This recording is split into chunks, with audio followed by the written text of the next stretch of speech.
is Yankor.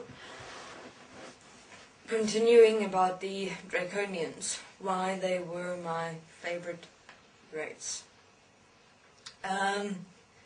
They were the most fascinating race in existence according to me after everything that I had explored, discovered and investigated, because they were very specific in their experimentations. They could see, it was scary looking at them, because when they look at you, it was though,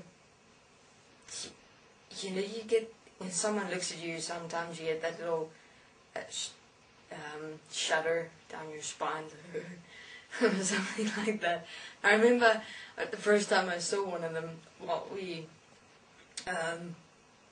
were on this port. We had in the interdimensional existence, you had these ports where you were able to just, you know, stop for a moment and rest. But as it resting existed, it was just, you just stopped for a moment if you felt like stopping. So there were these ports all over existence where you'd either, ports were when you're crossing over to a next or a new existence, or just for rest. If you want to, okay, no, it was not really for resting, more, it was more just when you're noticing, okay, here's a port. It was just like this huge metallic platform. There was usually a guard there, you know, checking who's coming through. So you first stop before you go into the next existence, you know, to kind of, it wasn't like some form of government institution thing that you have here in this world. It was more just to confirm, check who's coming in, who's coming out, who's coming through, etc. So it was just to keep logs, you know, in terms of what beings are now entering which existence, coming out, coming through, etc. So into the existence of where the Draconians existed, for instance, we were stopping at this one port and there was this Draconian guard there. You know, we were climbing out just to rest for a moment, walk around, you know, check existence. It was beautiful, magnificent. So we climbed out, and this is my first encounter with the Draconian. And I've heard of them, and there were pictures of them in the Library of Alcyone, but I've never face-to-face met one, which is one of my greatest desires. Even in my room, yes, we had these rooms in our cities. I had these pictures, posters of Draconians that I'd drawn myself. I was their biggest fan, yes, as a child. So for me, it was spectacular to meet one of them for the first time. And I remember just walking up to this Draconian guard. He was standing there, you know, and I looked up to him. And when I looked into his eyes, it was like really scary. It was like I could see myself in him, like he was accessing me in a dimension that seemed impossible.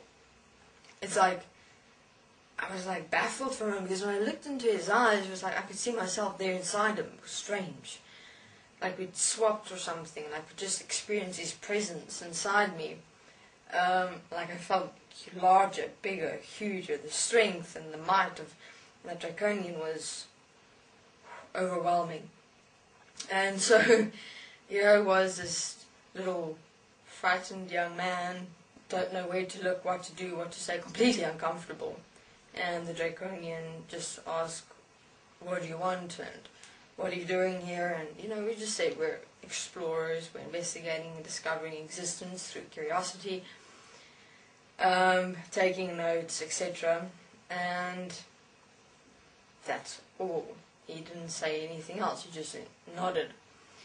And so I left with like a rather strange experience inside me. Very strange, like he was still inside me. I felt infected. But not like I was infected, it just felt like he was still somewhere inside me, like he'd done something to me in some way. Don't know what. I later actually did go for checkup. Yes, you did have checkups, interdimensional checkups. Check your presence, your expression, everything inside you, to check if everything's fine, and whatnot. It's not that there were illnesses and shit in the interdimensional existence, but there were forms of influence, that would disharmonize your expression, and in that disharmony, you would experience quite an extensive uncomfortability. So, only later on, after I'd explored the Draconians' existence, I went for a checkup, and true as Bob, there was like these strange DNA alterations in my expression. So the Draconian's presence was still inside me, like his signature. So he was inside me doing I don't know what. But we cleaned it out, and after that I felt myself again. I felt pure, clean, etc. Not that I felt dirty, it was just, felt like there was something inside me. And there was.